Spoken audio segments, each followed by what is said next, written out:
தமிழகத்தில் முதலமைச்சர் அரியணையை கைப்பற்ற அதிமுக பொதுச் செயலாளர் சசிகலாவுக்கும் தற்போது முதலமைச்சராக இருக்கும் பன்னீர்செல்வத்திற்கும் இடையில் அதிகார போட்டி தீவிரமடைந்திருக்கிறது.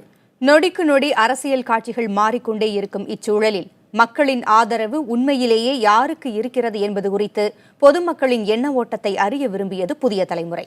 ஆயிரக்கணக்கானோர் வாட்ஸ்அப் மூலமாக தங்களுடைய கருத்துக்களை பகிர்ந்து கொண்டிருக்கிறார்கள். அவற்றில் சிலவற்றை பார்க்கலாம். பன்னீர்செல்வம் தான் வரணும். யான்னு கேட்டால் அம்மா மாதிரி அவங்க ஏழை முகத்தை எடுத்து பார்ப்பாங்க. தண்ணியும் இல்லாத ஒன்றும் இல்லாத கலந்து ஏழை மக்கள் கலந்து கஷ்டப்படுறோம்.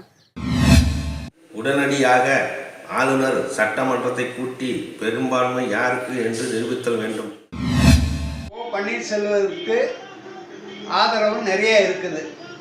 அதனால கவர்னர் நல்ல முடிவெடுத்து நம்மளோட ஓபிஎஸ்ஐ இது பண்ணணும், ஆட்சிக்கு அழைக்கணும். அந்த அளவுக்கு செல்வாக்கு ஜாஸ்தியாக வந்து கொண்டு இருக்கிறது. இப்போ இருக்கிற அரசியல் சூழ்நிலையில் அனைத்து இந்திய அண்ணா திராவிட முன்னேற்றக் கழகம் ஆட்சிக்கு வர்றது வேஸ்ட். எப்படியா இருந்தாலும் இரண்டு பேருமே அடிச்சுப்பாங்க.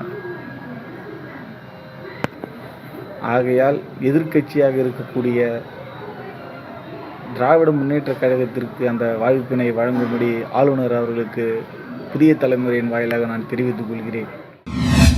என்னுடைய ஆதரவு ஓபிஎஸ் ஐயாவுக்கு தான்.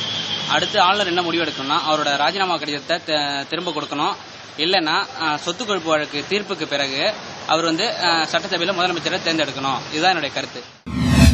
புரட்சித் தலைவி செல்வி ஜெயலலிதா அம்மா அவர்களால் வளர்க்கப்பட்ட அஇஅதிமுக கட்சியின் அடிப்படை உறுப்பினர் ஆன நான் தமிழகத்தின் முதலமைச்சராக திரு ஓபிஎஸ் ஐயா வருவதற்கு நான் என்னுடைய முழு ஆதரவையும் தெரிவிக்கிறேன். நாங்கள் ஓ பன்னீர்செல்வம் அவர்களையே ஆதரிக்கிறோம். அவர் தலைமையிலான அஇஅதிமுகவையும் அவர் தலைமையிலான தமிழகத்தையும் தான் நாங்கள் வரவேற்கிறோம். எந்த ஒரு சூழ்நிலையிலும் நாங்கள் சசிகலாவின் தலைமையிலான அஇஅதிமுகவையோ தமிழகத்தையோ வரவேற்கவில்லை. ஏனென்றால் சசிகலா அவர்கள் மறைந்த மாண்புமிகு புரட்சித் தலைவி அம்மா அவர்களால் கட்சியிலிருந்தே நீக்கப்பட்டவர். ஓபிஎஸ் அவர்கள் தான் வரணும். காரணம் என்னென்னு கேட்டிங்கன்னா, புயல் வந்தபோது, அப்புறம் ஜல்லிக்கட்டு பிரச்சனை, அப்புறம் குடிநீர் பிரச்சனை, இது மூணுக்கும் சிறப்பாக அவர் ஆட்சி அமைச்சார். அம்மா இல்லாத போது சிறப்பாக ஆட்சி பண்ணார். அவர் வந்தால் தான் நல்லாயிருக்கும். சசிகலா அவர்கள் வந்தால் கட்ட பஞ்சாயத்து, சொத்து சுருட்டுறது, இதில் தான் அவங்க குறிக்கோளாக இருப்பாங்க.